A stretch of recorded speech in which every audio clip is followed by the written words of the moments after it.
Isang mapagpalang hapon po sa ating lahat. Muli, ito po ang Brother Lester Yabut kasama po ng Ma'am Sheila and Brother Shem.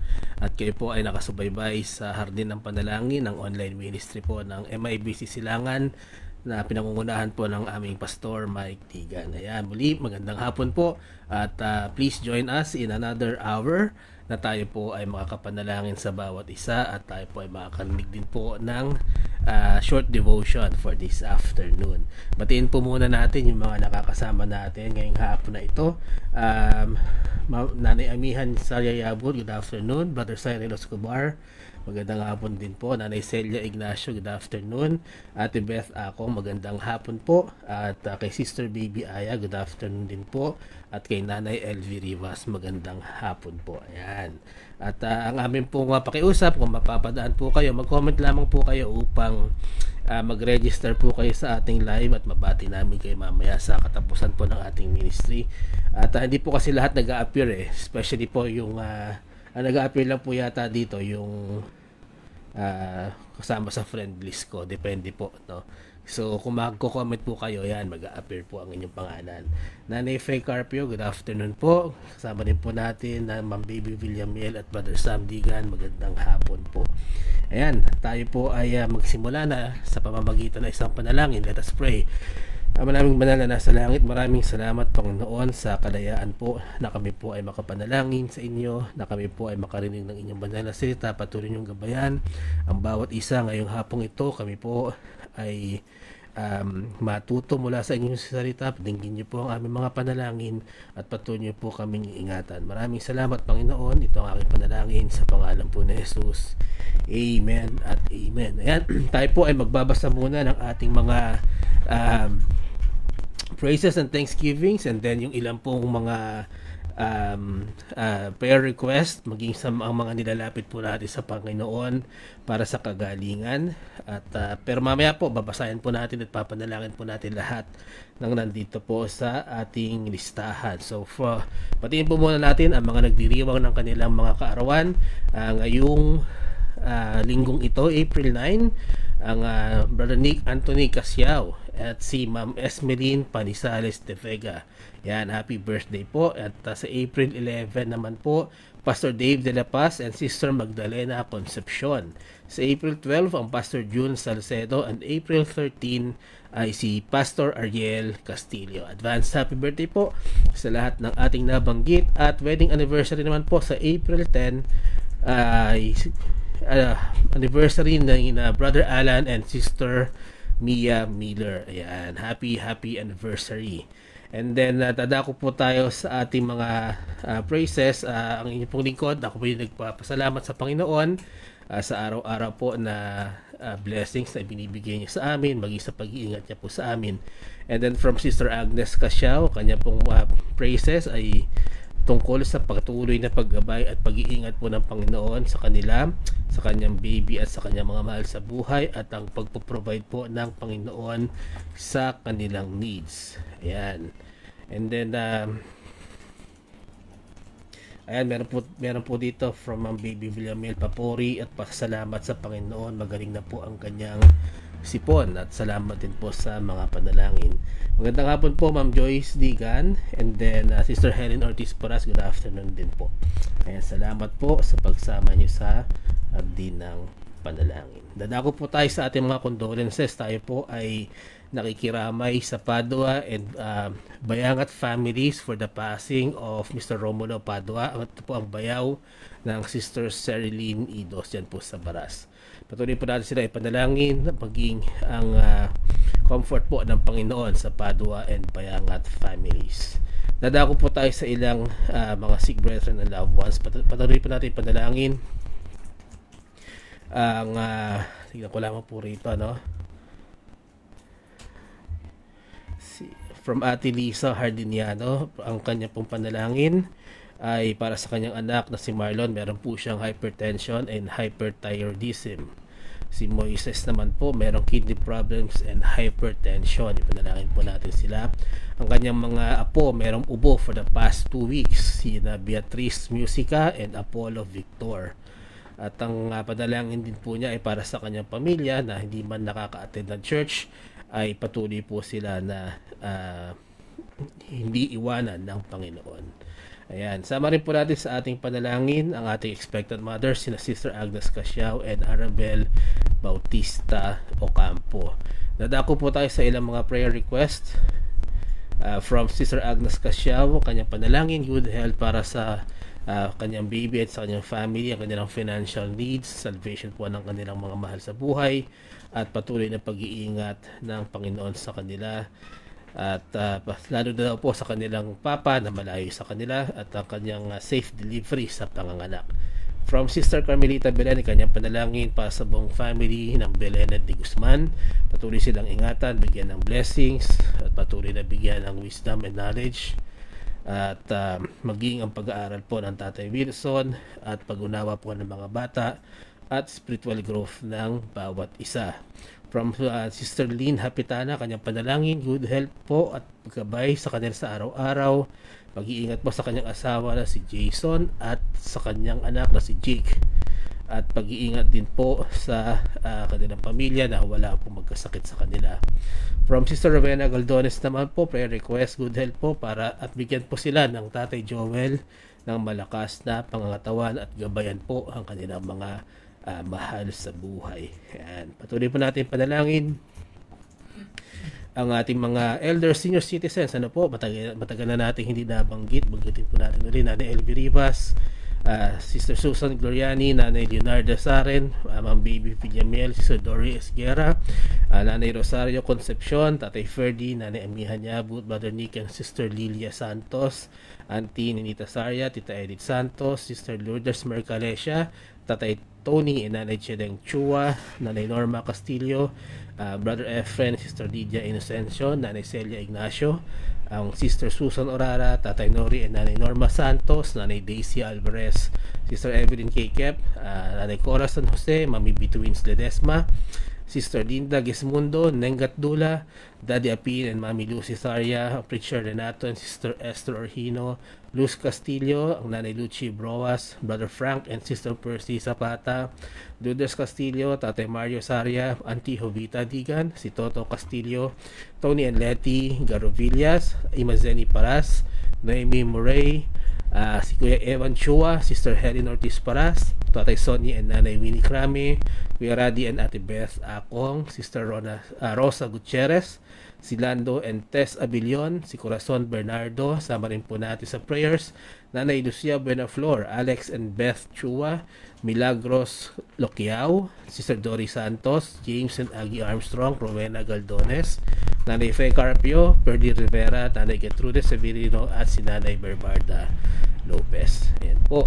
Sama rin po natin sa panalangin maging ang Sister Marian Cabana na nasa Middle East po. Patuloy po siyang gabayan at ingatan po ng Panginoon, maging ating mga mahal sa buhay na nasa ibang bansa.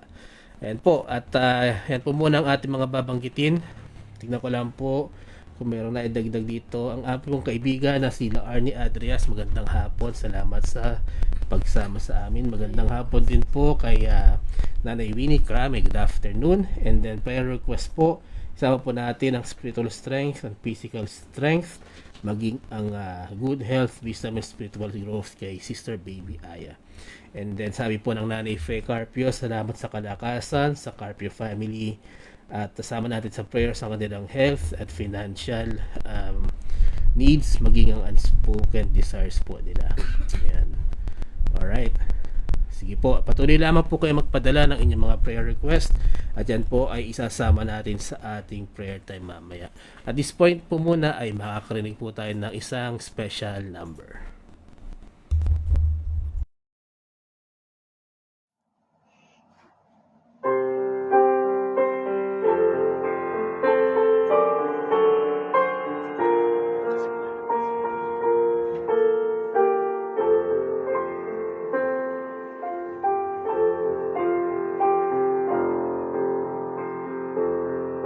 Tumayo'y mabuhay, tayo'y sapat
And maraming salamat po kina Brother Clarence, kay Sister Kay at kay Sister Jaslyn. Of course kay Brother Shem sa tanging bilang na yan, magtiwala at sumunod. At nakakatawa lamang po no, na makita ang ating mga kabataan, ang ating mga anak na naglalaan po ng oras at kanilang talento para sa Panginoon. Hindi naman po yan perfect pa sapagkat syempre yan po ay tinetrain pa rin at in progress pa rin naman po ang pagtuturo sa kanila at nagpapasalamat din tayo kay Brother Shandigan sa kanya pong pagtsatsaga sa ating mga ukulele players. Ayan. At sige po para sa mga anak natin konting practice pa at patuloy kayong gamitin ng Panginoon para sa kanyang kaluwalhatian. At bago po tayo magpatuloy, magandang hapon po muna kay Deacon George Cardenas, magandang hapon po. Kay Sister Rowena Galdones, magandang hapon po. And then sama po natin sa padalangin ang heart's desires ng Ma'am Baby, kanyang health, kanyang salvation of loved ones, maging ang pag-iingat at pagpapala ng Panginoon sa kanyang mga anak. And then, sama rin po natin, tignan ko lang po rito, kung meron, Nanay Dory Santos, magandang hapon po.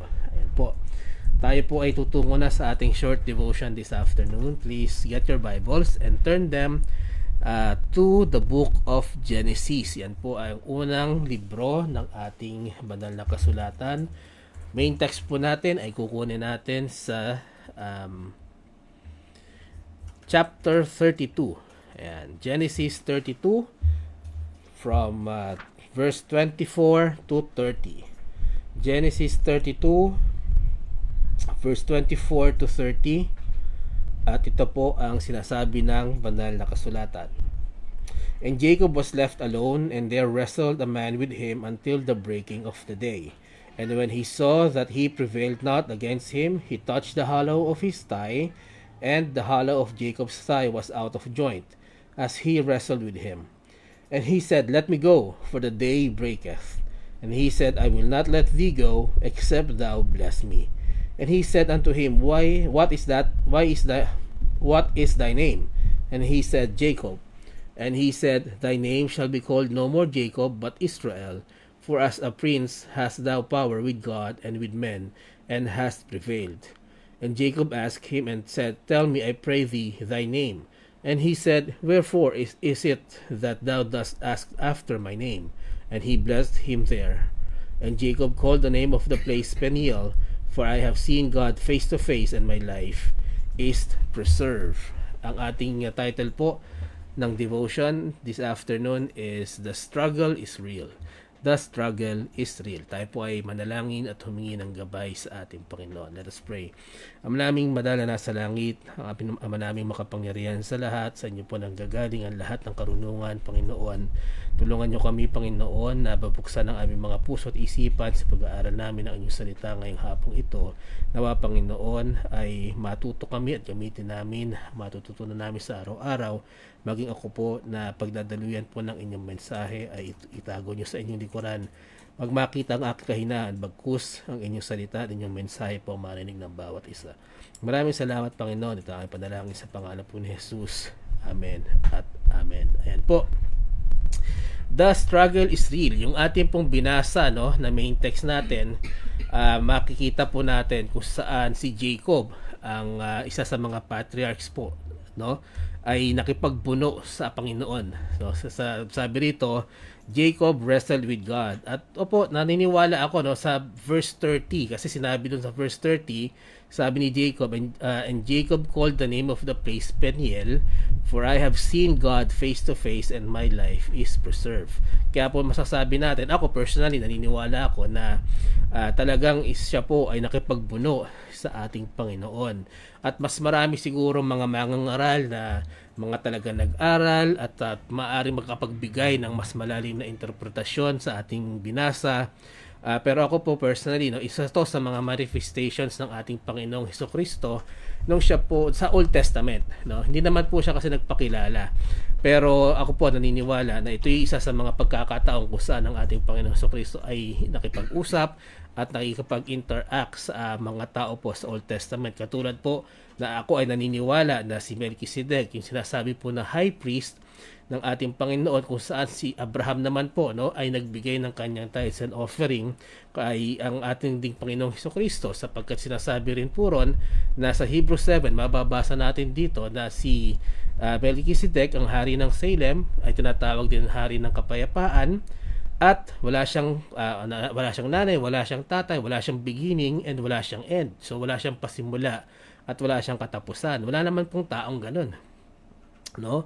Katulad din po na kung saan si Shadrach, Meshach at Abednego, no, sila po ay pinarusahan para masunugin sa tinatawag po na fiery furnace ni King Nebuchadnezzar, ay nakita po ni King Nebuchadnezzar na meron pang 4 na tao sa loob ng furnace. At sabi nga dito is like the Son of God. Kaya po ako, naniniwala rin ako na ang ating Panginoong Hesukristo rin po ang kasama nila ron. And marami pong school of thoughts dyan, maraming debate, maraming hindi rin po naniniwala sa paniniwala ko, pero para sa akin po, yun yung aking stand pagdating po dyan. Ang ating Panginoong Hesukristo ay nagpakita sa mga tao kahit pa noong Old Testament, hindi lang bilang Jesus Christ. Ano po? Kasi sinabi rin po ng Bible wala pong nakakita sa Panginoon at nabuhay sa Panginoon, sa ating Diyos Ama. Kaya po wala namang ibang Panginoon pa na pwede magpakita sa kanila kung saan mabubuhay sila. Kaya para po sa akin, sila yung po ay mga manifestations ng ating Panginoong Hesukristo. Pero hindi po yan yung pag-uusapan natin sa devotion natin today. Gusto ko lang malaman ninyo, no, na bago yung binasa nating passage kung saan ang ating na si Jacob ay nakipagbuno sa ating Panginoon, meron pa siyang isang sitwasyon na meron siyang struggle, na meron pong pagbubuno. Pag binasa po natin yung first verses sa chapter na yan, malalaman po natin na bago yung event na binasa natin, siya po ay makikipagkita sa kanyang kapatid na si Esau, na kung saan ito po ay kanyang niloko. Kung alam niyo po yung istorya nito, niloko niya si Esau para mapunta sa kanya yung blessings ng tatay niya, at saka siya pumunta sa ibang bayan. And siya po ay makikipagkitang muli kay Esau, at siya po ay may struggle sa kanyang kalooban sapagkat natatakot po siya. At saka po nangyari yung binasa po natin na passage. And then dalawang bagay po ang matututunan natin sa ating binasa. Ang una po, when life becomes a struggle, turn to God. Sapagkat merong struggle kung titingnan po natin, si Jacob, merong siyang struggle sa pagkikipagkita kay Esau. Pero ang sumunod po nangyari, siya po ay nagkaroon ng interaction sa ating Panginoon. So, 'di ba, most of us naman siguro naman sa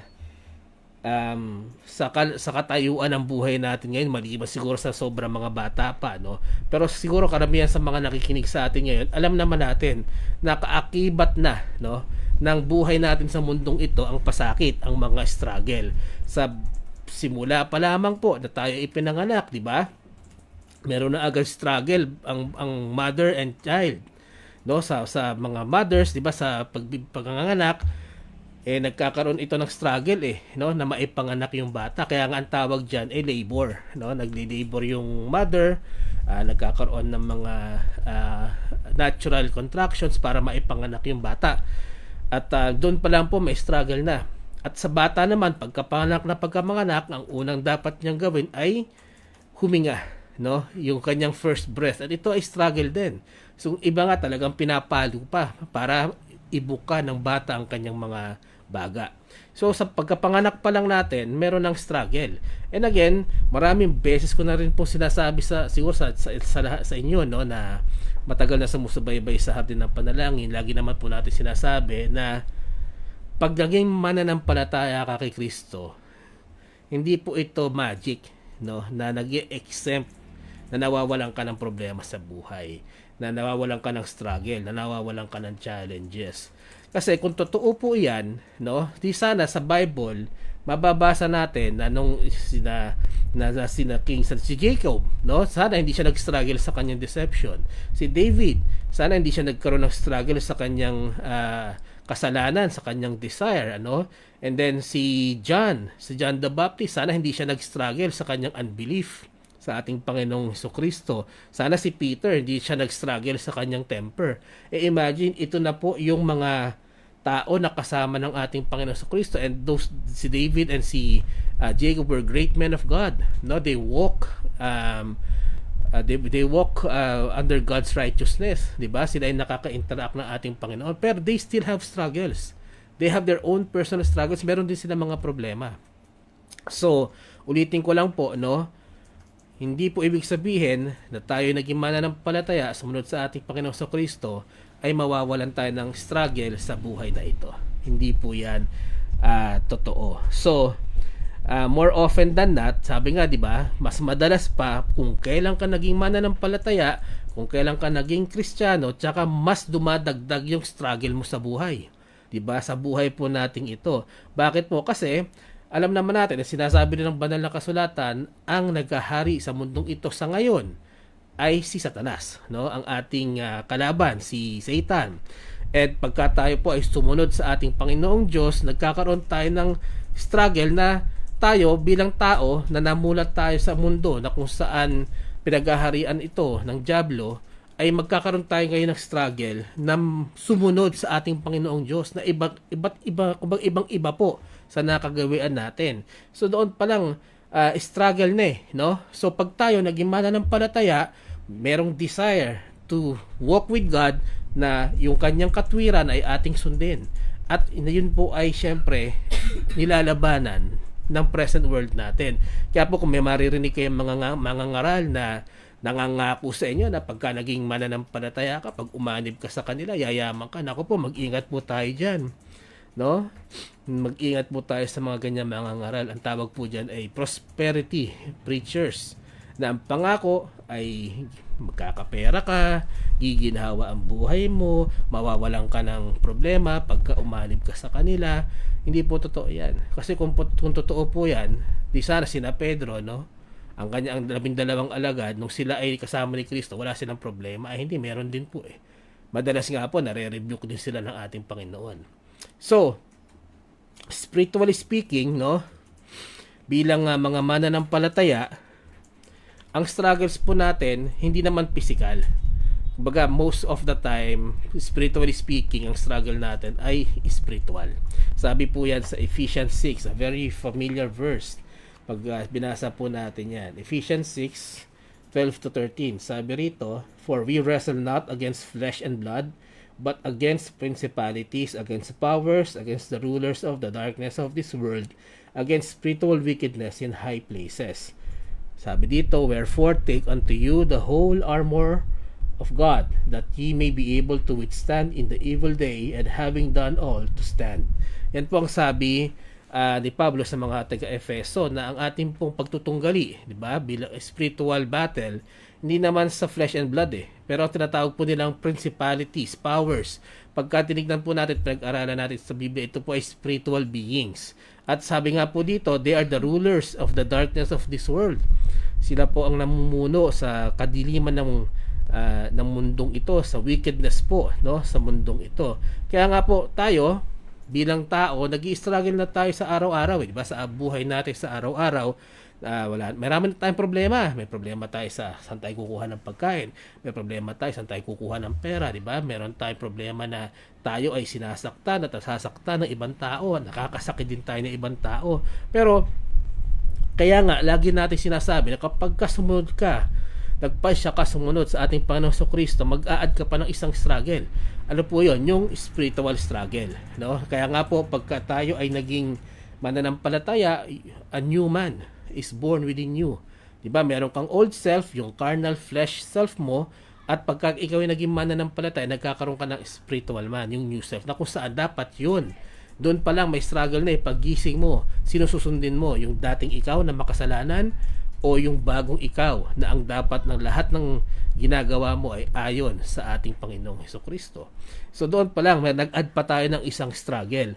At tayo, dahil tayo ay nag-decide, no, na sumunod sa ating Panginoon, yung mata mo mabubuksan no? Mabubuksan ngayon kung gaano kasama ang mundo natin ngayon. Actually, minsan kahit hindi naman mananampalataya pa, no?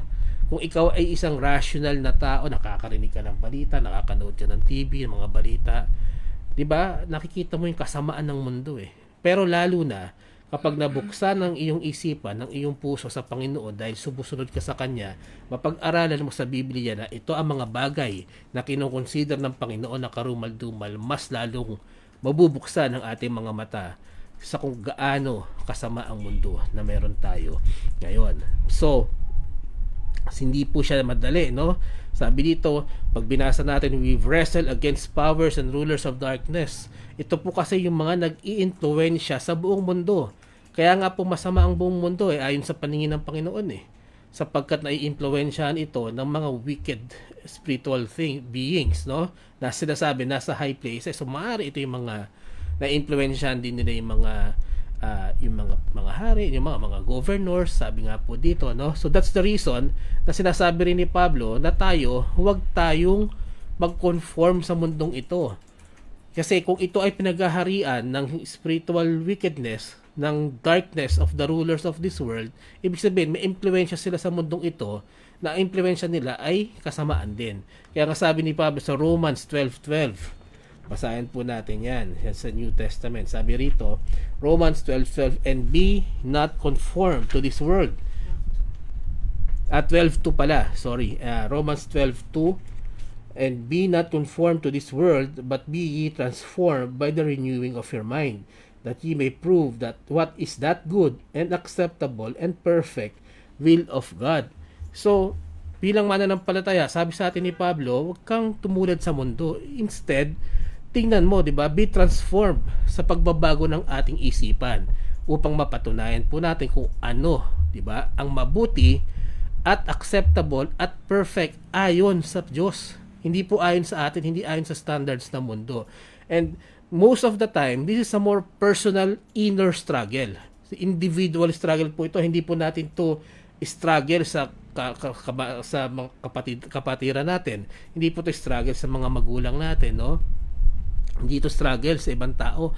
Most of the time, this is a personal inner struggle ng bawat mananampalataya, no? Bakit? Kasi ang daling makibagay sa mundo, no? Andiyan ang impluwensya na everyday we are bombarded by information na kung saan ipinapakita ng mundo ang kanyang gawi. O hindi ba, paggising mo pa lang, pagdating mo pa lang, pagbukas mo pa lang ng cellphone mo, ano makikita mo ron? 'Di ba, sa social media, ang dami niyan, ini-influence. Kaya nga ang tawag sa mga social media content creator, 'di ba, influencers? Bakit? Because of their views, na-i-influence nila yung tao na kung ano man yung ginagawa nila ay gawin din ng iba. Kaya nga ngayon, maraming tinatawag doon yung mga challenge. Minsan wala namang kwenta Pero dahil nai-influensya ng mga tao, ginagawa nila. Minsan yan, nakakasama pa sa kalusugan nila o na ilalagay pa sila sa panganib. Pero bakit sinusunod ng maraming tao? Nai-influensyahan po So, bilang mananampalataya, ito ang struggle natin. Kaya ang sabi ko kanina, paggising pa lang natin, struggle na Sino ang uunahin mo, Panginoon ba? Sino ang susundin mo? Yung iyong bang espiritu? Yung spiritual man mo ba? O yung old carnal sinful man? Mag-give in ka ba sa nag-i-influence sa'yo na makamundo? So yan, inner struggle, inner personal struggle ng bawat mananampalataya. At siyempre, 'di ba, bukod sa social media, bukod sa TV, sa computer, pagdating sa eskwelahan, pagdating sa mga kaibigan mo, yung especially yung mga hindi pa naman mananampalataya, hindi pa nakakilala sa Panginoon. Siyempre, ang priority naman 'yan yung mundo 'di ba? Ang priority niya kumita, ang priority niya sumikat, no? Ang pinakamasakit mo rito, meron din tayong tinatawag na mga mananampalataya, tinatawag nilang Kristiyano, pero no, hindi nila pinaprioritize ang Panginoon. Meron nagsasabi na Kristiyano sila, hindi naman nila ino-honor ang Panginoon sa kanilang mga kilos at gawa, sa kanilang mga sa pananalita. Hindi naman sila nagbibigay ng kaluwalhatian sa Panginoon. Hindi man nila ina-acknowledge ang Panginoon. Pero nililabel nila ang sarili nila na Kristiyano. So mag-ingat po tayo, especially sa mga Kristiyano, pero hindi naman inuuna ang Panginoon. Kasi baka iniisip natin na itong Kristiyano na to, halimbawa kung siya pa ay matanda ng Kristiyano, sabi niya, no? Pero susundin natin siya, iniisip natin na baka yung gawin niya ay gawin na kalugod-lugod sa Panginoon, pero hindi po pala, no? Mayroon po niyan. In reality, maraming Kristiyano sa title lang po, wala sa salita, wala sa gawa, at hindi nakikita sa kanilang mga gawa. Sabi po ng Titus 1:16, winarningan na rin po tayo dyan, no? Sabi sa Titus 1:16, sabi dito, they profess that they know God, but in works they deny Him, being abominable and disobedient, and unto every good work reprobate. Yan po ang sinasabi ng banal na kasulatan. Kaya nga po sinasabi ko, this is a personal struggle. This is an inner struggle. It is between you and your desire to follow God's righteousness. Nasa sa iyo po yan, no? Bilang mananampalataya, 'di ba? Meron kang choice. Magko-conform ka ba sa mundong ito? O are you going to think of spiritual things, of things that are above? Sabi nga po ng Biblia. So, thankfully, pag binalikan po natin yung binasa natin kanina sa Ephesians 6:13, sinasabi rin ni Pablo, ano ba yung dapat nating gawin? Ano yung makakatulong sa atin para manalo tayo sa struggle na to, para manalo tayo sa challenge na ito. So, sabi sa Ephesians 6:30, di ba? Put on the whole armor of God. Sabi dito, to help us with our spiritual struggle. So, basahin niyo po ang buong Ephesians chapter 6.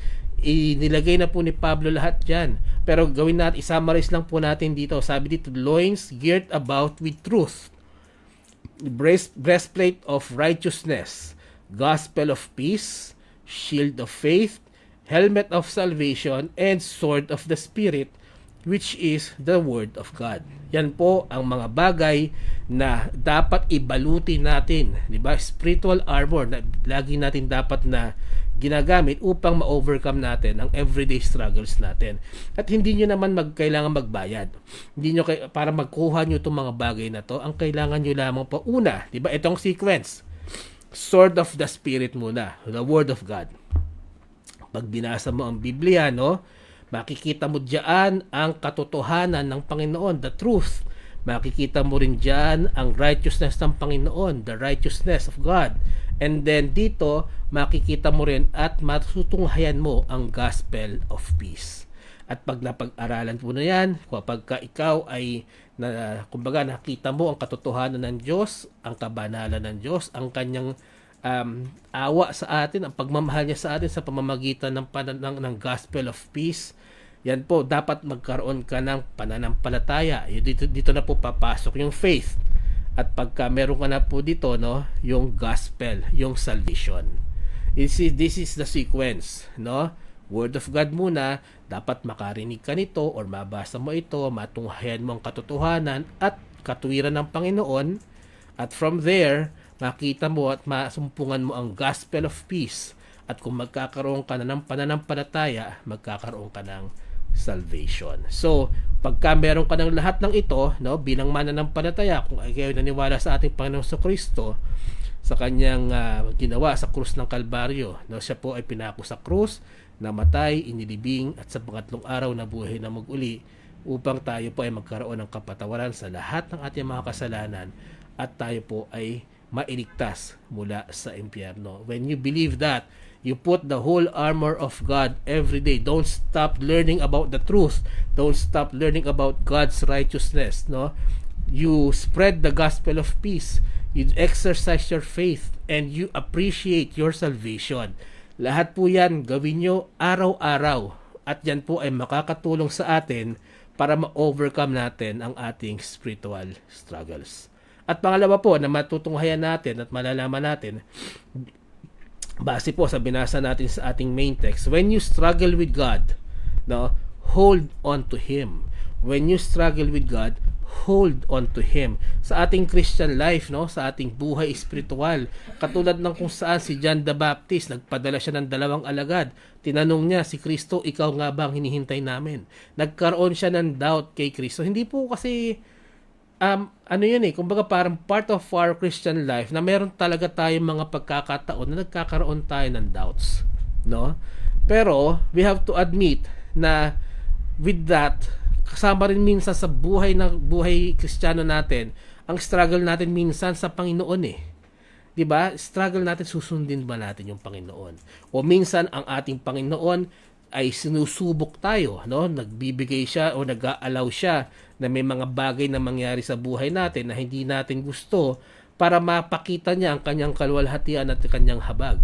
Minsan naman ang ating Panginoon nagbibigay talaga siya ng mga may hirap na sitwasyon para tayo po ay matuto kung paanong ang tatay, no, bilang tatay, ako nagbibigay din ako sa aking anak ng mga sitwasyon, hinahayaan ko siya matuto sa pamamagitan ng mga sitwasyon na alam kong may hirapan siya. Bakit? Para magkaroon ng pagkatuto, para magkaroon ng maturity, and sometimes we as sons and daughters of God, we are also being allowed to experience these things. Una, para maipakita ang kanyang kaluwalhatian, mapakita ang kanyang kahabagan, matuto tayo at ma-realize natin kailangan natin ang Panginoon. Minsan dahil dito binibigyan tayo ng mga struggles, minsan ang struggle natin sa Panginoon, Panginoon, bakit? No? Bakit niyo hinayaang mangyari sa akin to? Minsan nagtatanong tayo ng gano'n, especially pag hirap na tayo. Oo, may pananampalataya ka, pero bilang tao, nagkakaroon ka minsan ng pagkakataon na minsan pati Diyos nasisisi natin. So, sabi po niyan dito, no, sa ating main text, si Jacob literally nagkaroon siya ng wrestling, no? Nakipag-wrestle siya sa ating Diyos.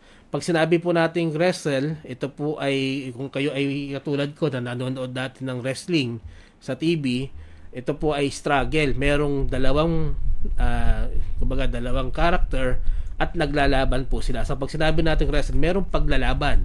Merong desire to overcome the other person. So meron pong challenge and struggle pag sinabi po nating wrestle. So there is a battle, there is a struggle pag sinabi po nating wrestle. And doon sa naging wrestling po nila ng Panginoon, pag binasa po natin yan po ay tumagal, sobrang tagal na mag-uumaga na, hindi pa sila tapos, diba? It's a long struggle, it took all night.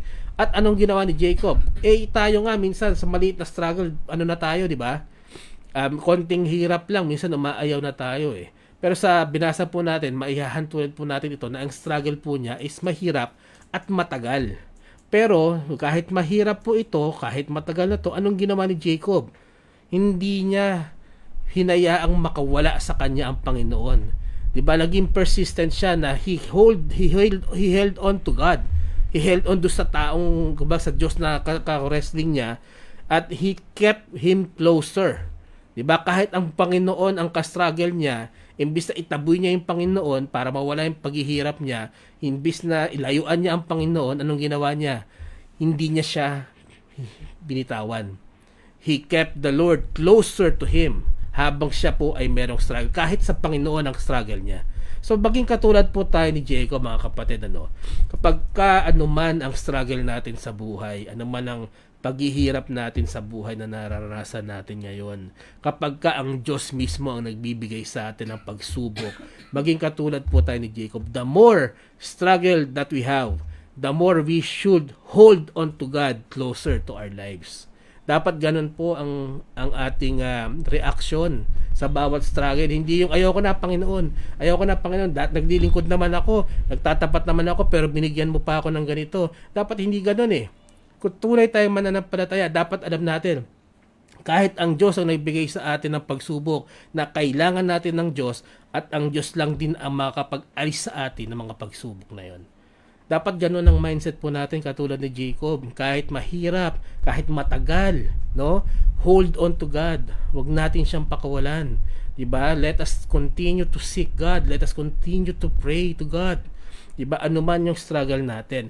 Hindi naman po ako mangangako, no, na kapag tayo patuloy na nanalangin, na naging persistent tayo, ayokong sabihin sa inyo na, pag ginawa mo yan, sasagutin ka ng Panginoon. Hindi ako mangangako ng ganyan. Hindi naman ako ang Diyos Pero ang pwede kong maipangako sa inyo na habang ginagawa po natin yan, alam naman po natin ang ating Panginoon, base rin sa nabasa natin sa Biblia, siya po ay mahabagin. Siguro, so sana pag nakita niya tayo, kahihirapan tayo, pero patuloy tayong lumalapit sa Kanya. Who knows, di ba? Baka kahabagan tayo ng Panginoon. Yan din po ang naging damdamin ni David no? God is merciful. Just keep praying kasi hindi naman natin alam kung kailan i-grant ng Panginoon yung request natin o kung i-grant niya eh. At the end of the day, siya pa rin po ang masusunod. At yan nga po, tulad na sinabi ko kanina, yan ang naging damdamin ni David nung siya po ay pinaparusahan dahil sa kanyang kasalanan. Mababasa po natin yan sa 2 Samuel. Balik po tayo sa Old Testament. 2 Samuel chapter 12, 21 to 22. Ito po ay yung mga panahon na sinabi ng propeta Nathan na dahil sa kasalanan mo, mamamatay ang iyong anak. Sabi po sa verse 21, Then said his servants unto him, What thing is this that thou hast done? Thou didst fast and weep for the child while it was alive, but when the child was dead, thou didst rise and eat bread. And he said, While the child was yet alive, I fasted and wept, for I said, Who can tell whether God will be gracious to me, that the child may live? Sabi niya po rito. So, di ba? Kahit tayo pinaparusahan ng Panginoon, huwag tayong tumigil na humingi ng tawad, na tayo ay mag-ayuno, di ba? Kahit ito alam natin kaparusahan ng Panginoon. Sabi nga ni David, who knows, di ba? Kung kailan magiging gracious ang Panginoon sa atin. Kaya nga po, hindi ako nangangako na tayo pagpanalangin, pasagutin ng Panginoon na favorable sa ating gustong mangyari sapagkat Diyos lamang po ang nakakaalam niyan. Pero katulad ni Jacob, katulad ni David, who knows when God will be gracious to us? Di po ba? So, hindi naman natin alam, di ba, kung kailan sasagutin ng Panginoon ang ating mga panalangin. Hindi natin alam kung ano ang isasagot ng Panginoon sa ating panalangin, and that's between you and the Lord, no? Pero mga kapatid, I pray and I beseech everyone, do not stop praying. Do not stop praying. And sana po, kung tayo katulad niyan, nakakapagpadala po tayo ng mga prayers natin sa hardin ng panalangin, I'm very happy to pray for you. I am very happy to pray with you. Pero sana, baka yung tayo, nagpapadala tayo ng mga prayer request, pero sa sarili natin, hindi natin ito pinapanalangin. So, mali po yun. Diba? I'm happy to pray with you. I'm happy to pray for you. Pero sana po, kayo mismo, hindi nakakalimot manalangin sa Panginoon. Bakit? Let us not stop asking God for His blessings and mercy. Sabi nga po sa Romans 8:28, sabi ni Pablo, And we know that all things work together for good to them that love God, to them who are called according to His purpose. Sabi dito, kung mahal mo ang Panginoon, lahat ng bagay na hindi man natin maintindihan na nangyayari, alam natin dapat meron tayong pananampalataya na sa huli, magkakaroon tayo ng pangunawa, and this will work out for our good. But the key here, mga kapatid, is to them that love God. So my question to you, do you love God? Ang sabi ng Bible, sabi ng ating Panginoon Kristo, if you love me, obey my commandments. And that is one of the things that we can do na nasa control natin, mga kapatid, na ipakita natin na mahal natin ang Panginoon sa pamamagitan ng pagsunod sa Kanya. At ang pangako ng Panginoon, for those that love God, sabi rito ni Pablo, all things work together for good. So mahalin natin ang Panginoon, magtiwala tayo sa Panginoon, let us be faithful no matter what. So if we believe in Christ, if we follow God, alam naman natin, whatever the struggle in life we are given with, no, we know that God is in control, and that hindi man natin makita ngayon, di ba? Hindi man natin maintindihan ngayon anong nangyayari sa atin, but we know that God has a purpose for the things that happen in our lives. Nawa po ay naging pagpapala ang ating short devotion this afternoon. Tayo po ay tutungo na sa ating pananalangin. Please pray with me, at kung ano man po ang makalimutan ko, nawa po ay punuan ng bawat isa sa kanilang mga personal prayer time. Ayan po. Tignan ko lamang po bago tayo patuloy.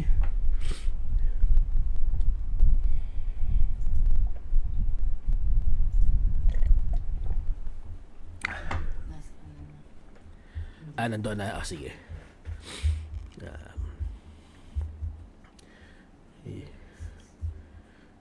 Okay. So prayer request, tignan ko lang po.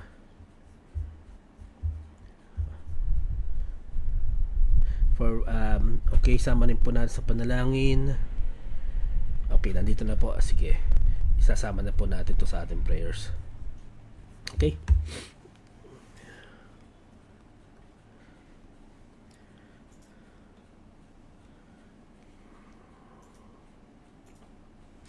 Tayo po ay manalangin. Let us pray. Ama namin Diyos na makapangyarihan sa lahat, maraming salamat Panginoon sa inyong salita na nagpapaalala sa amin anuman ang aming nararamdaman, nararanasan sa mundong ito. Alam namin Panginoon na all things work for good sa mga tao po na nagmamahal sa inyo. Patuloy nyo kaming paalalahanan Panginoon, maging kalakasan po ang mga salitang ito sa araw-araw na buhay namin anuman ang kinakaharap naming mga pagsubok Panginoon, mga struggle sa buhay.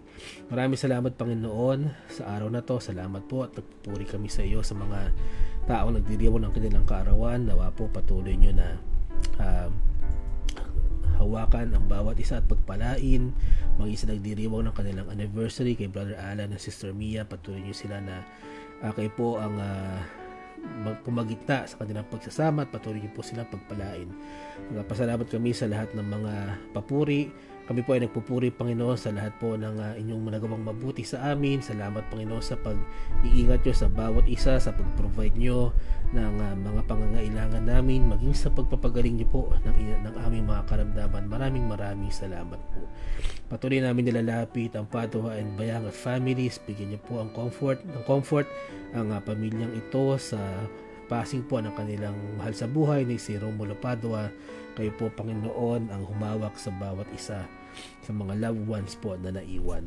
Dalangin din namin Panginoon ang aming mga kapatiran na may mga karamdaman, sina Dory Grifalda at si Cornelio Grifalda sa kanilang mga karamdaman, at patuloy namin nilalapit si Ana Pulido para sa kanyang goiter problem. Ang speedy recovery po ang panalangin namin para kina Gay Castillo Dr., Kasan Castillo, Eliza Rojas, Norma Castillo, maging kay Sister Dang. Patuloy niyo po siyang bigyan ng recovery and daily strength, maging kay kay Francesca Audrey Abad. Patuloy niyo pagalingin si Angelina Cutoriano na na-stroke, maging si Ma'am Adel Mabalot na may osteoarthritis.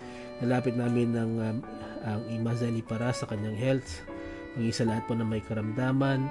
Patuloy namin nilalapit Panginoon ang mother po ng Sister Pai Agasang. Kayo po ang humawak sa kanyang health condition Panginoon. Dalangin din namin ang Pastor Fred Sila na may heart disease and high blood pressures. Pagalingin niyo po siya. Maging ang high blood pressure po ng Baby Villamel, siya po ay inyong hawakan.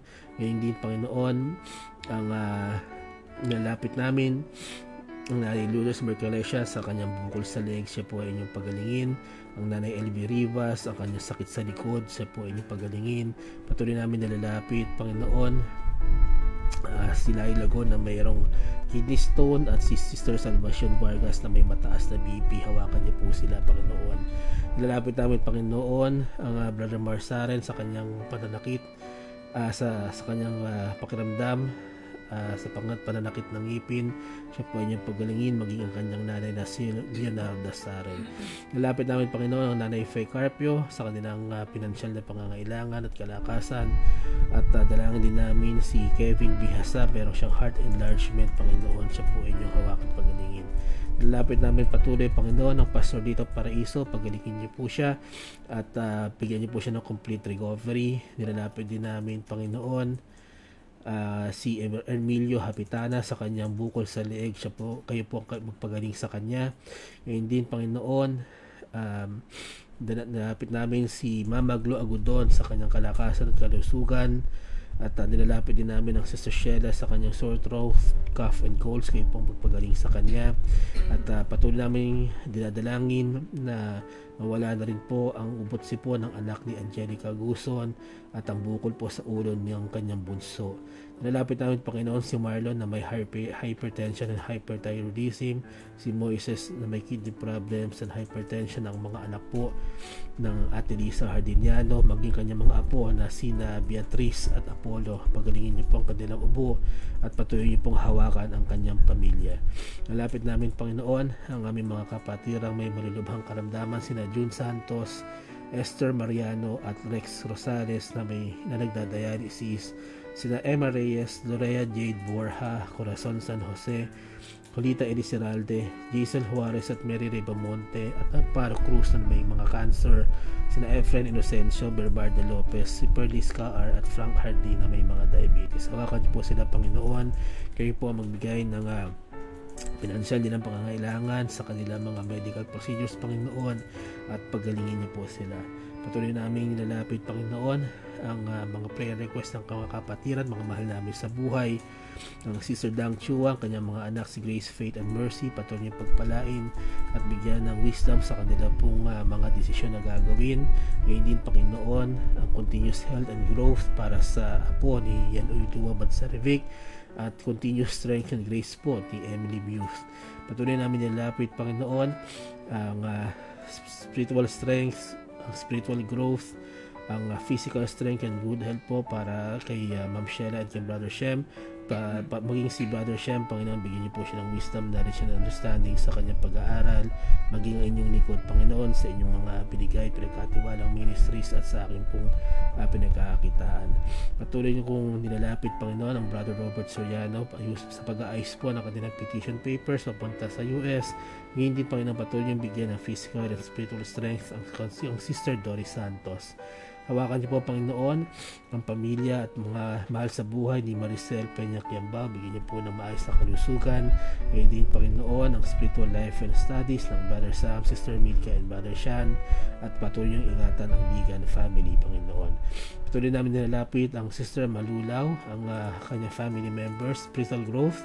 At patuloy niyo po silang ingatan at patuloy niyo pong hayaan na makapaglingkod ang kanilang pamilya sa inyo. Nilalapit din namin, Panginoon, ang Ma'am Jenny Rapista, kanya lang pong ministry ng Pastor Gerald Rapista sa Lawaan, Antique. Kayo po magpala sa kanilang ministry. Ngayon din, Panginoon, ang Nanay Lydia Inocencio, patuloy niyo mabigyan ng guidance at provision ang Inocencio at Abdul Razak families. Patuloy namin nilalapit, Panginoon, ang Tati Beth Akong kanyang family. Patuloy niyo pong ingatan at pagpalain at hawakan ng kanyang family.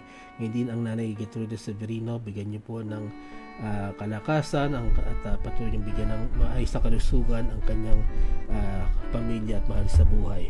Patuloy namin nilalapit, Panginoon, ang Sister Bing Rain Severino, kanyang mga mahal sa buhay, maging kanyang business, kayo pong humawak dito. Nilalapit namin, Panginoon, ang Blessed Hope Christian Academy. Patuloy niyong hawakan ang mga namumuno rito, ang staff, ang teachers, maging students and parents, Panginoon, at yung paghawakan, pagpalain, patuloy pong magamit ang ministry na ito, ang school ministry na ito para po sa inyong kalwalhatian. Ngayon din nilalapit namin, Panginoon, ang Nanay Susan Gloriani, bigyan niyo po ng kalakasan, kalusugan, maging kanyang heart's desires. Nilalapit din namin, Panginoon, ang Sister Yoli Jacinto, kanya pala ang kanila pong kalusugan, ang Ate Yoli, and Christine J. at ang Sarmiento and family. Christine J. Sarmiento and family. Patuloy namin nilalapit, Panginoon, ang Sister Agnes Casiao, bigyan niyo po ng maayos na kalusugan ang kanyang baby at ang kanyang pamilya. Kayo po sa ang tumugon sa kanilang pinansyal na pangangailangan. Dalangin din po niya ang kaligtasan ng kanyang mga mahal sa buhay. Patuloy niyo po silang iingatan, maging kanya pong panganganak. Dalangin din po, Panginoon, ang prayer request ng Sister Carmelita Belen para sa buong Belen and the Guzman family. Patuloy silang ingatan, patuloy silang pagpalain. Bigyan niyo po sila ng wisdom and knowledge, Panginoon, maging sa pag-aaral po ng Tatay Wilson. Ngayon din sa kanilang pananampalataya at maging fruitful po ang bawat isa. Dalangin ko rin, Panginoon, ang maayos na kalusugan at paggabay ninyo kay Sister Lynn Hapitana at sa kanyang pamilya. Ingatan niyo po ang kanyang pamilya, kanyang asawa na si Jason at ang kanyang anak po na si Jake, at ang patuloy niyong bigyan ng maayos na kalusugan ng bawat isa.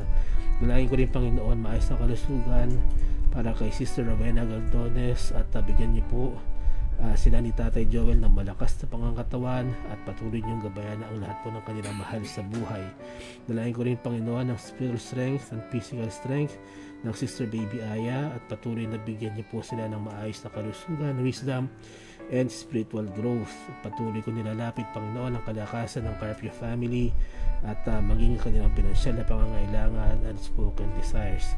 Nilalapit ko rin, Panginoon, ang nakalusugan naman baby Villamiel, ang kanyang heart's desires, ang kaligtasan po ng mahal sa buhay at patuloy ingatan at pagpalain ng bawat isa ang kanyang mga mahal sa buhay. Nilayan ko rin, Panginoon, ang mga elders, senior citizens na nabanggit po namin kanina. Patuloy niyong hawakan ng bawat isa, ingatan, Panginoon, pagaling sa mga karamdaman, kayo rin po tumugon ng kanilang mga pinansyal na pangangailangan, maging ang mga mahal namin sa buhay, Panginoon, na nasa ibang bansa, kayo po mag-iingat sa kanila at kung may pangangailangan, Panginoon, kayo po ang tumugon dito. Maraming salamat, Panginoon. Patuloy ko pong dalangin na ang mga nanonood po ngayon at manonood pa, kanilang personal prayer request, kanilang heart's desires, ay inyo po tugunin at patuloy pong gamitin ang ministry na ito para makatulong po sa kanilang spiritual growth. Maraming salamat, Panginoon. Hawakan niyo po kami, pagpalain niyo po at ingatan ang bawat isa. Ito po ang aking panalangin sa pangalan po ni Jesus. Amen at Amen.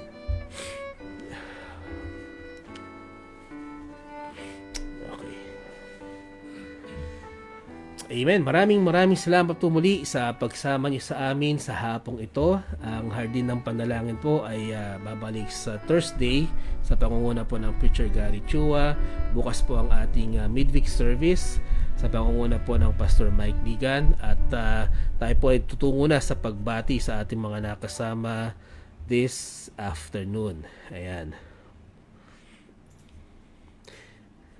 Okay.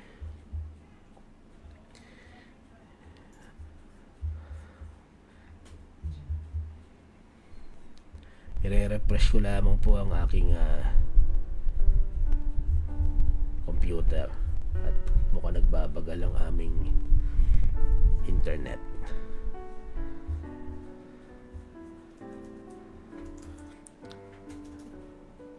Nasaan ba? Okay. Ayan, paumanhin po, meron kaming technical issue. Talagang patapos na lamang may issue pa. Saan mo na-send? Ayun, pipicturean na lang. Sige.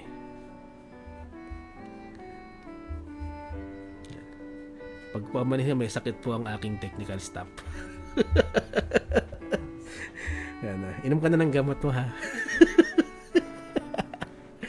Alright. Ayan po. Alright, maraming salamat po sa nakasama natin ngayong hapong ito. Nanay Amihan Yabut, maraming salamat po. Ang Brother Cyril Escobar, Ma'am Baby Aya Avestros, good afternoon po. Nakasama rin po natin Nanay Celia Ignacio, Ate Beth Akong, maraming salamat din po. Nanay Fe Carpio, Ma'am Joyce and Brother Sam Digan, good afternoon. Ma'am Baby Villamiel, Nanay Elvie Rivas, good afternoon po. Kasama rin po natin Sister Helen Ortiz Paras, good afternoon. At salamat din po sa aming kaibigan na si Laarni Adrias, good afternoon sa iyo. Nanay Winnie Karame, magandang hapon po. At nakasama rin po natin ang Nanay Dory Santos, maging ang Nanay Rowena Galdones, Deacon George Cardenas, good afternoon. Nakasama rin po natin Sister Agnes Casiao. At happy birthday pala kay Brother Nick Anthony Casiao. At nakasama rin po natin ang Pastor Domingo David. Ito po ay taga Aklan sa Boracay. Magandang hapon po, Pastor Domingo David. And then nakasama rin po natin ang Brother Gilbert Gesmundo. At belated happy birthday, Brother Gilbert, maging sa iyong daughter na si Lizzie sa kanya first birthday. Maraming salamat po, Sister Carmelita Belen, Nanay Lourdes Mercalesia, maging sa ang ating Nanay Susan Jose. Aking pinsan po si Desa Dan Alvarez, good afternoon. Alam kong kasama mo dyan ang Nanay Daisy at ang Kuya Dennis. At maraming salamat sa panonood. Nakasama rin po natin ang Brother Robin Hoor Panes, good afternoon. Sister Beverly Maragon, good afternoon.